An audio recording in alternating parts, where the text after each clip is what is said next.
नमस्कार, स्वागत आप सभी का लोकसभा टीवी में। मैं हूं अनुराग पुनेठा आपके साथ। और आज सांसद से संवाद इस कड़ी में हम कांग्रेस पार्टी के एक जाने माने चेहरे, तिरुवनंतपुरम से 2 बार सांसद रहे हैं डॉक्टर शशि थरूर, एक ऐसा चेहरा जो कि किसी परिचय का आमतौर पर मोहताज नहीं है, वो आज हमारे साथ मौजूद है। बहुत स्वागत हमारे इस खास कार्यक्रम में। थैंक यू, बहुत शुक्रिया, धन्यवाद। आप 2009 में चूंकि आप आए हैं, 2 बार से आप MP हैं, किस तरह का अनुभव आपका आपकी कंस्टिट्यूंसी में है, क्योंकि आपने बहुत समय वहाँ पर बिताते भी हैं जब रहते हैं, उसका अनुभव कैसा रहा? और आपने एक प्रेसिडेंस भी स्थापित किया है कि अपने फंड का आप पब्लिक को बताते हैं कि दैट आपने यहाँ खर्च किया है। सिर्फ फंड नहीं, बाकी सब कुछ। मतलब मैं तो एक रिपोर्ट निकलता हूँ पब्लिक को जी कि मैंने ये सब काम किया आपके लिए, ये सब कर रहा हूँ और मेरे MP फंड हैं ऐसे खर्च किए। और ये तो पहले जब मैंने शुरू किया, मेरे पहले 2009 में, मेरे ख्याल में कोई और नहीं कर रहे थे, लेकिन अभी मेरी जानकारी में तो अभी कई MPs इसी प्रैक्टिस फॉलो कर रहे हैं। ये बहुत अच्छा है मेरे ख्याल में, क्योंकि जनता को जानना चाहिए कि उनके नाम पे, उनके मतलब टैक्स पेयर्स के पैसे इस्तेमाल करके MP सांसद क्या कर रहा है। मेरा अनुभव क्या रहा?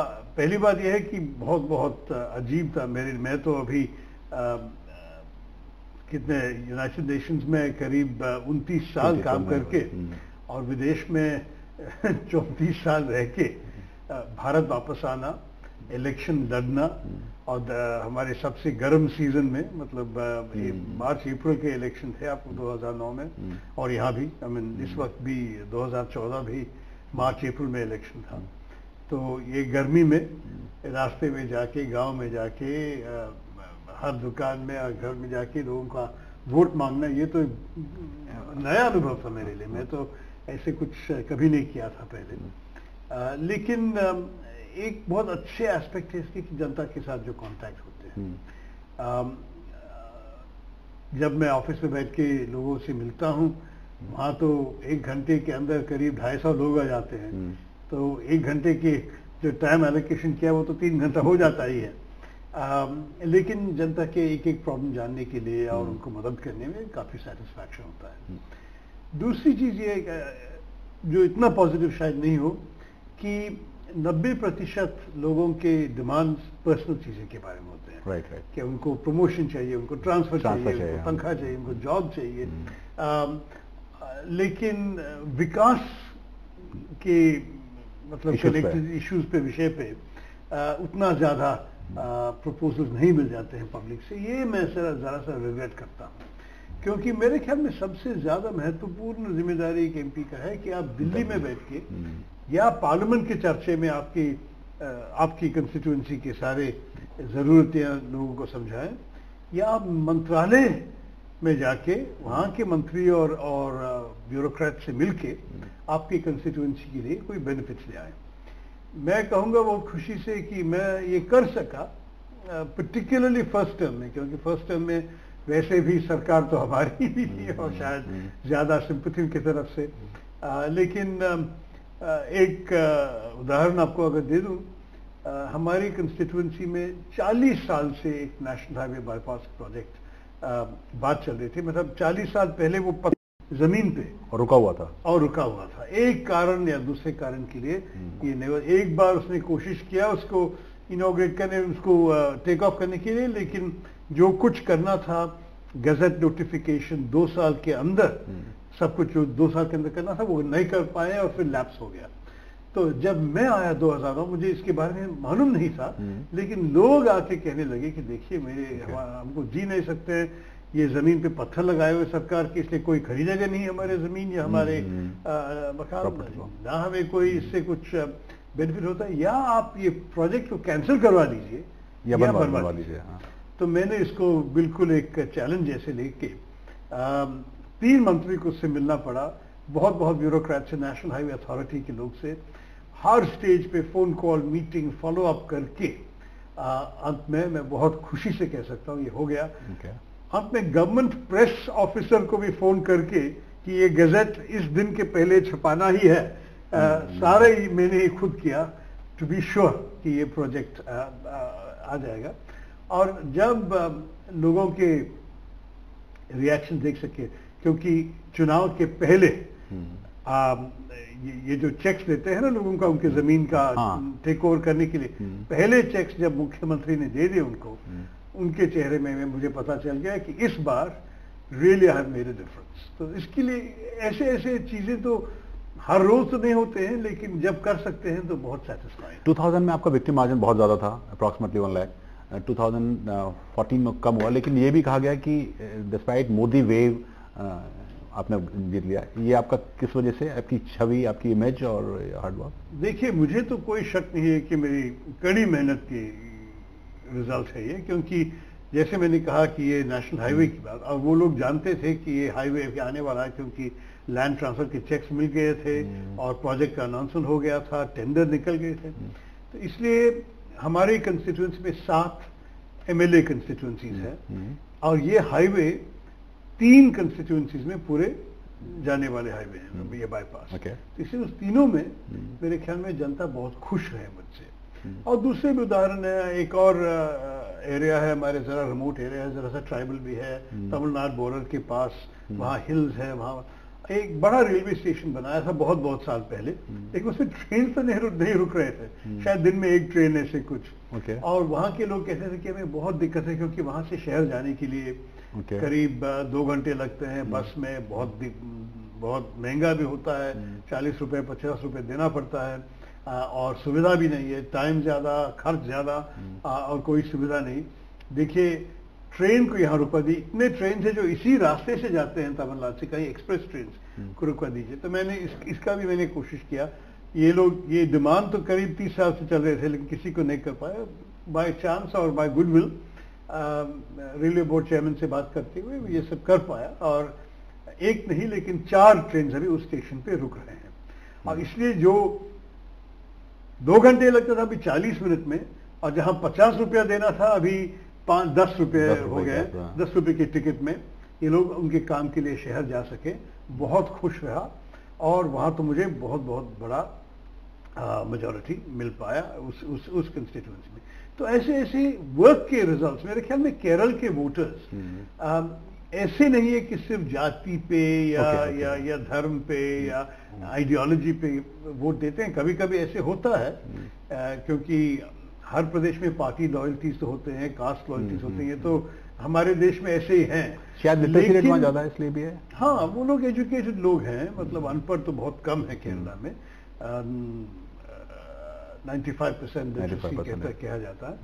तो इसलिए वहाँ के लोग मेरे ख्याल में परफॉर्मेंस देख के वोट दिए, और बहुत कठिन इलेक्शन था मेरे लिए। जैसे आपने कहा, मेरी मेजॉरिटी 1 लाख से अभी 15,700 तक गिरा, लेकिन 15,700 इतनी बड़ी नहीं, उससे भी छोटी मेजॉरिटी से लोग जीत के संसद में बैठे हैं। लेकिन कौन सा टेनर ज्यादा एंजॉय किया आपने? 2009 उसमें आप मिनिस्टर भी बने, या अब चूंकि देखिए 2009 में मुझे 2 किस्म का अनुभव हुआ, क्योंकि 2 बार मैं मिनिस्टर बना और बीच में 2 साल मैं बैक बेंच पे भी रहा। तो दैट वाज एंजॉयबल।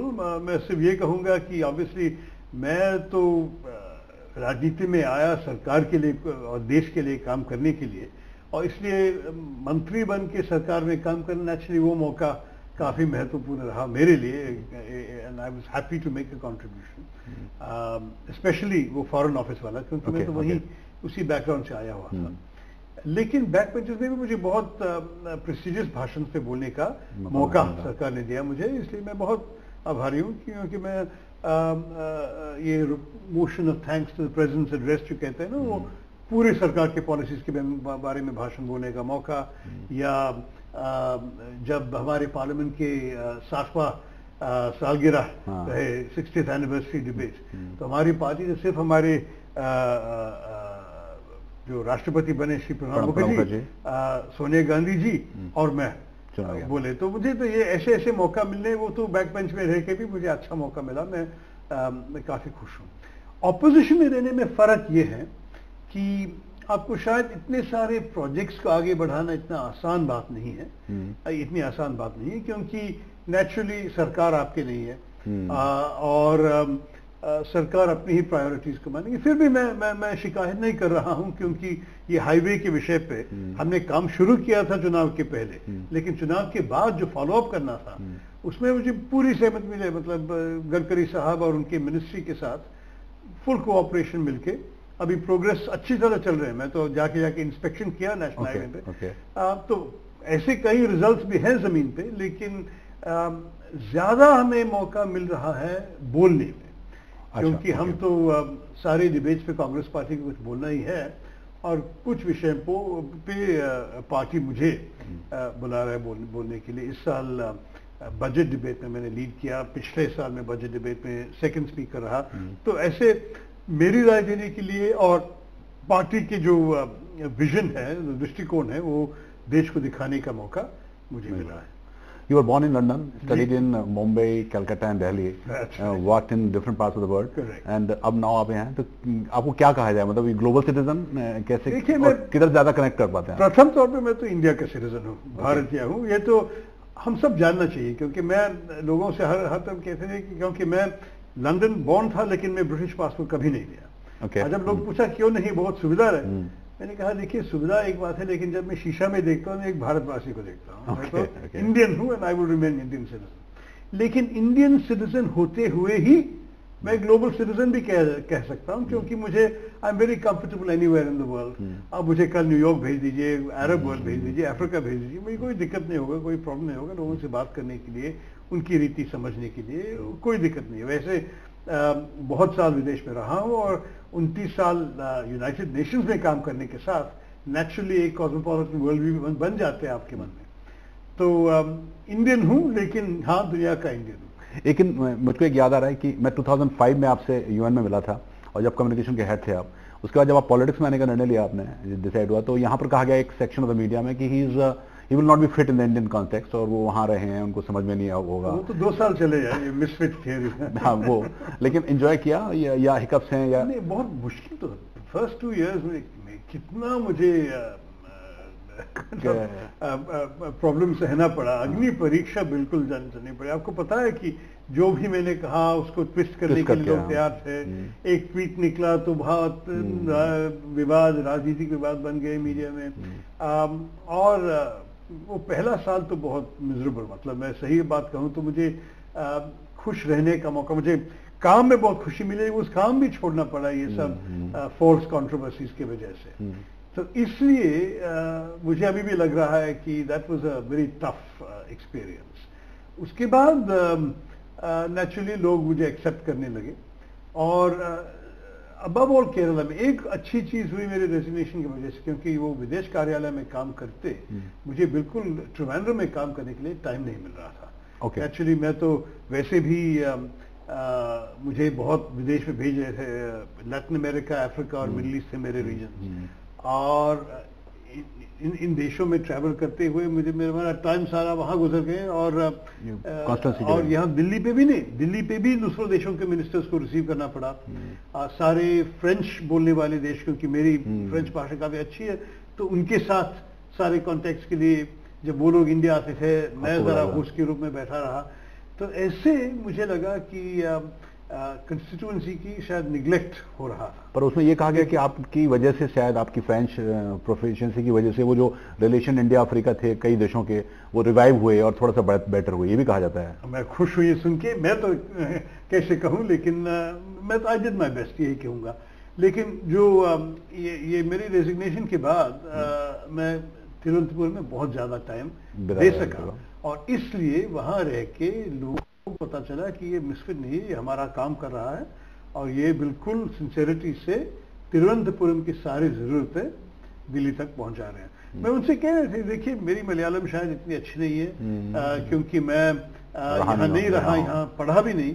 मैं जो बोलता हूँ काफी मतलब रास्ते की बात ही, जो जैसे शुद्ध हिंदी के अलावा जो हिंदुस्तानी बोलते हैं, मेरी मलयालम ऐसे है। तो मैं कहा था कि देखिए आपकी आशाएं, आपकी कठिनाइयां समझने के मलयालम मेरे पास है, वो तो आप मालूम होते, और इसको आपकी आवाज को दिल्ली में उठाने के लिए अंग्रेजी और हिंदी काफी है, वो भी मेरे पास। तो इसलिए इस दोनों ऐसे कह के मेरे ख्याल में लोगों के साथ में रह सका, और इसलिए अंत में जो जितने भी कठिनाई हुए 2014 में, लोग मुझे ये मान लिया कि ये हमारे लिए काम कर रहे हैं। एक चीज ये भी था कि जब कंट्रोवर्सीज हुई, वो चाहे आईपीएल वाला हो, आपको छोड़ना पड़ा हो, होटल वाली कंट्रोवर्सी हुई थी कि, लेकिन क्या आपको लगा कि कुछ लोग कहते थे कि कांग्रेस पार्टी ने भी आपको उतना साथ नहीं दिया जो कि देना चाहिए था, and you made to leave the office, ऐसा कहा गया था? बात यह है कि इन कंट्रोवर्सी में समझने में भी जरा सा मुश्किल है। मुझे होटल में मैं अपनी जेब से खर्च करके रह रहा था। एक्चुअली मेरी बेवकूफ़ी थी,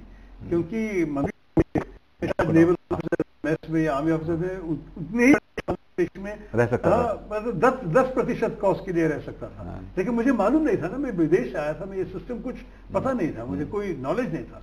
मैं जब विदेश से आता था मैं होटल में रहता था, इसलिए ऐसे ही होटल में रहा, और घर तैयार होने के लिए टाइम भी लग रहा था। तो इसलिए ये किया, लेकिन मैं किसी से पैसा ना मांगा ना डिमांड किया, मैं खुद ही दे रहा था। तो इसमें क्या विवाद है? हाँ, ऑस्टेरिटी चल रहा है और ये 5 स्टार होटल में रह रहा है। अरे घर दे दो, मैं जब तैयार है मैं अगले दिन जाऊंगा, यही मैंने किया। तो वो विवाद मेरे ख्याल में, और आईपीएल में क्या विवाद था यार? मुझे आईपीएल से क्या लेना देना है? मेरी मिनिस्ट्री तो विदेश कार्य मिनिस्ट्री है, आईपीएल तो स्पोर्ट्स मिनिस्ट्री की बात है, और वैसे भी स्पोर्ट्स मिनिस्ट्री नहीं, बीसीसीआई की बात है। तो मैं अगर एक वेल विशर और मेंटर से मैं चाहता था कि केरला में एक क्रिकेट आईपीएल टीम आए, इसमें क्या खराबी है? तिरुवनंतपुरम एलिजिबल ग्राउंड नहीं था, इसलिए मैं कोचिन टीम को सपोर्ट दिया, इसमें क्या गलत है? मुझे अब तक नहीं समझा कि इस विवाद में क्या था। ये लोग कितने झूठ बोलने लगे माध्यम में। 70 करोड़ कहां से 70 करोड़? कौन दिया? 70 पैसे भी नहीं मुझे मिला इसमें, या किसी और को भी नहीं मिला इसमें, और इतने सालों में प्रूव नहीं हुआ। क्योंकि है ही नहीं, कैसे ये विवाद के कारण एनफोर्समेंट डायरेक्टर ने 2 साल की इन्वेस्टिगेशन की है, और इसके बाद अनफॉर्चुनेटली दिल्ली सरकार के इकोनॉमिक ऑफेंसेस विंग भी इन्वेस्टिगेशन की। सब लोग जानते हैं कि इसमें कुछ नहीं है, लेकिन अनफॉर्चुनेटली सबूत की जरूरत नहीं हमारे माध्यम को, अब जो भी चाहते हैं लिखते हैं। एक चीज आप, मतलब चूंकि राइटर हैं आप, संभवतः इस साइकी को समझ पाए, ये क्यों? You are too global to be a politician, Indian politician. आप ट्विटर पे आए थे सबसे पहले, आप वो पॉलिटिशियन थे जिन्होंने ट्विटर को इस्तेमाल किया, सोशल साइट्स को इस्तेमाल किया। In fact you are the first one जिसके सबसे ज्यादा फॉलोअर्स थे। बाद में नरेंद्र मोदी जी ने उसको थोड़ा सरपास किया है, जो फिगर्स के हिसाब से। तो वो साइकी आप समझ पाए कि क्यों ऐसे आपको कंट्रोवर्सी में लाने के लिए? आपकी ट्वीट की आलोचना होती थी। मुझे अभी समझने में अभी भी दिक्कत हो रही, क्योंकि सोचिए कि जब मैं विदेश से आ रहा था यूनाइटेड नेशंस में काम करते हुए या लेखक के रूप में, मुझे बहुत सिंपैथेटिक प्रेस मिल जाता था यहाँ।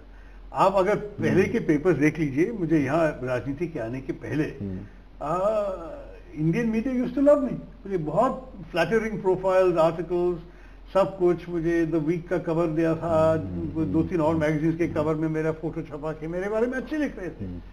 अब राजनीति में आ गया तो ऐसे लगा कि मैं उनका खाना खाने के लिए आया हूं क्या? तो शायद उस रेजिस्टेंस में मुझे जरा सा सहना पड़ा, जो I wish I didn't have to go through it. Okay, पर ठीक है, अब तो सेकंड टर्म में मेरे ख्याल में एक्सेप्टेंस बहुत ज्यादा हो गया।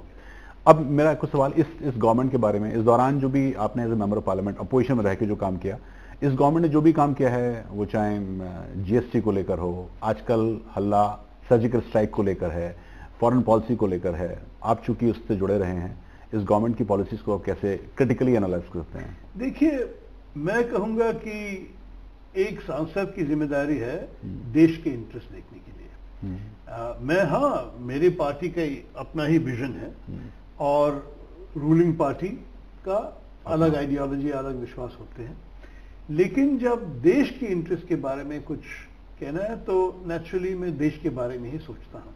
मेरे ख्याल में ये जो उरी ट्रेजेडी के बाद जो स्ट्राइक्स किया सरकार ने और आर्मी ने, मेरे ख्याल में ये तो करना ही नेसेसरी, मतलब बड़ी बड़ी जरूरी थी, और इसलिए मैं उसको 100% सपोर्ट करता हूँ। जीएसटी वैसे भी हमारी आइडिया है, हमने पहले से ही कहा था कि अगर इस सरकार ने वो जीएसटी बिल में अननेसेसरी चेंजेस नहीं ले आए थे तो पहले अगर हमारे बिल को दोबारा इंट्रोड्यूस किया तो जल्दी पास हो जाता। लेकिन उन्हें जो 1% प्रोड्यूसर स्टेट्स के लिए कंज्यूमर, ये तो बिल्कुल कॉन्सेप्ट को ही बर्बाद कर रहा था, क्योंकि भारत को एक मार्केट बनाने का इरादा है हमारा, और अगर आप प्रोड्यूसर स्टेट्स और कंज्यूमर स्टेट्स में फर्क करने लगा तो एक मार्केट कैसे बन जाएगी? एक प्रोड्यूसर स्टेट कैसे जानेगा कि वहां की गुड्स एक कंज्यूमर स्टेट को जा रहा है? ये 1% बड़ी गलती थी। सरकार ने फाइनली मान लिया और विड्रॉ कर दिया, उसके बाद हमने वोट भी दे दिया उनके लिए। तो जीएसटी मेरे ख्याल में ये भी नेशनल कंसेंसस की बात हुई। ओके। फिर दूसरा क्या हुआ विवाद, वो स्वच्छ भारत। स्वच्छ भारत मैंने कहा देखिए ये भी एक नेशनल ऑब्जेक्टिव है। गांधी जी ने स्वतंत्रता के पहले ही कहा था कि स्वच्छता स्वतंत्रता से ज्यादा महत्वपूर्ण है। तो गांधी जी की ये स्पिरिट में, और उसके बाद सारे सरकार, कांग्रेस सरकार, देवेगौड़ा जी की सरकार, वाजपेयी साहब का सरकार, सारे सरकार ऐसे ही प्रोग्राम, कोई नया लेबल लगा के, या टोटल सैनिटेशन प्रोग्राम कहें या भारत निर्माण कहें, जो भी है ये प्रोग्राम्स बने। तो मुझे ऐसा नहीं लगा कि मैं कुछ पॉलिटिकली कंट्रोवर्शियल चीज कर रहा हूं। मैं सिर्फ चाहता था कि देश स्वच्छ रहे। लेकिन मैं उसी वक्त जब मैंने ये इसको सपोर्ट दिया, उसी टाइम मैंने कहा कि देखिए मैं तो ये साउंड बाइट्स पे विश्वास नहीं करता। अगर सिर्फ साउंड बाइट्स है कि हर 2 अक्टूबर को गांधी जी के जन्मदिन में बड़े बड़े नेताओं झाड़ू लेके साफ किए और उसके बाद झाड़ू छोड़ दिया, सिर्फ 1 साल बाद जब कैमराज वापस आएंगे वो लोग फिर झाड़ू उठाएंगे, इस तरह के मामले में देश में कोई बेनिफिट नहीं आने वाला है। तो ये पोजीशन मैंने जो शुरुआत में ही लिया, ये है मेरा पोजीशन। देश स्वच्छ होना चाहिए, कॉन्सेप्ट अच्छा है, लेकिन ज्यादा पब्लिसिटी और कम रिजल्ट्स मैं अभी देख रहा हूं। मैं तो मेरी कंस्टिट्यूएंसी में एक बीच को क्लीन अप किया, लेकिन मैं प्रधानमंत्री को लिख के कहा कि परमानेंट सोल्यूशन होना चाहिए। It is actually waste to manure, waste to fertiliser plant, ऐसे दिया था कि मैंने कहा कि ऐसे कुछ परमानेंट सोल्यूशन नहीं है तो आपके क्लीन अप के बाद फिर गंदा हो जाएगा। इसलिए मैंने कहा था कि हमारी कंस्टिट्यूएंसी में एक कैनाल है, और कैनाल को साफ करने में कोई फायदा नहीं, क्योंकि लोग कचरा फेंकेंगे उसके ऊपर फिर आपकी स्वच्छता के बाद। तो इसलिए आप क्या करना चाहिए, आप ड्रेनेज बनाना चाहिए, सैनिटेशन सिस्टम बनाना चाहिए कि जो कैनाल के 2 साइड पे जो लोग रहते हैं उनको उनके गार्बेज डिस्पोज करने के लिए दूसरे आउटलेट्स हो, तब तो कैनाल को एक बार साफ करें तो साफ रहेगा। इसके लिए हमने एक डिस्ट्रिक्ट कलेक्टर के साथ बैठ के बहुत एम्बिशियस प्रोग्राम, बड़ा प्रोग्राम बना के प्रधानमंत्री जी को भेज दिया था। अब तक तो मुझे जवाब नहीं मिला। इसलिए मैं कह रहा हूं कि स्वच्छ भारत कॉन्सेप्ट अच्छा है, लेकिन इम्प्लीमेंटेशन, इसको ठीक make it work on the ground, ये बड़ी जरूरी है। एक आपका आखिरी सवाल मेरा, वो आपका ऑक्सफोर्ड का स्पीच जो कि अक्रॉस द ग्लोब और कम से कम अक्रॉस द पार्टी भी अप्रिशिएट किया, खुद प्राइम मिनिस्टर मोदी ने उसको अप्रिशिएट किया था। किस तरह का रिएक्शन आपको मिला पर्सनल लेवल पे, और वो उसके बारे में कुछ बताएं। देखिए रिएक्शन तो बिल्कुल अद्भुत है, क्योंकि अभी भी मतलब 1 साल बाद लोग आके कह रहे हैं कि देखिए मैं आपका स्पीच रोज सुन रहा हूँ, या 10 बार 15 बार देखा। मुझे अच्छा लग रहा है कि लोग, क्योंकि मुझे ये आश्चर्य था कि भारतीय लोग ये सब नहीं जानते थे क्या, क्योंकि मेरे बचपन से मैं ये सब जानता हूँ। ये नहीं है कि मैं कुछ नया कहा, शायद मैंने कई किस्म के फैक्ट्स एक साथ लगा के 10 मिनट में बता सके कि हमारे इतिहास में ब्रिटिश रूल में क्या हुआ हमारे देश में। क्योंकि मेरा जो सरप्राइज ये था कि लोग को इतनी लेवल ऑफ इग्नोरेंस, मतलब वो जानते नहीं थे कि ये सब है। इसलिए मैंने एक किताब भी लिखा है इस विषय के ऊपर, अंग्रेजी में निकल रहा है नवंबर में। मेरे ख्याल में हिंदी में शायद अगले साल की शुरुआत में निकलना चाहिए। अंग्रेजी में टाइटल दिया है an era of darkness, the British empire in India, और वो नवंबर में निकल रहा है। लेकिन उसमें जो कुछ है मेरे भाषण के नेचुरली उससे ज्यादा पॉइंट्स हैं और ज्यादा डिटेल में है, लेकिन मैं सिर्फ चाहूंगा कि भारतवासी ये सब फैक्ट से जरा फेमिलियर हो जाए, क्योंकि ये तो हमारी बेसिस है कि हमारी इंडिपेंडेंस, हमारी स्वतंत्रता, हमारी आजादी का मतलब यह है। लेकिन उस बीच के बाद आपको ब्रिटिश लोगों से किस तरह का रिएक्शन था? They were surprise, they were ashamed? हाँ नेचुरली, तो सारे ब्रिटिश मीडिया में बहुत आर्टिकल्स निकल आए इसके बारे में, क्योंकि ये तो वायरल गया वहां भी, और इसलिए मेरे ख्याल में करीब 50-60 आर्टिकल निकले, जिनमें से मेजॉरिटी तो मेरे खिलाफ नेचुरली, कि नहीं ब्रिटिश लोग अच्छी चीजें भी की हैं हमारे देश में। और किताब जब मैं लिख रहा था, मैं उनके आर्ग्यूमेंट सारे लेके उनको भी रिफ्यूट किया है कि जो ब्रिटिश लोग किया है उनके लिए किया, भारतवासियों के लिए नहीं।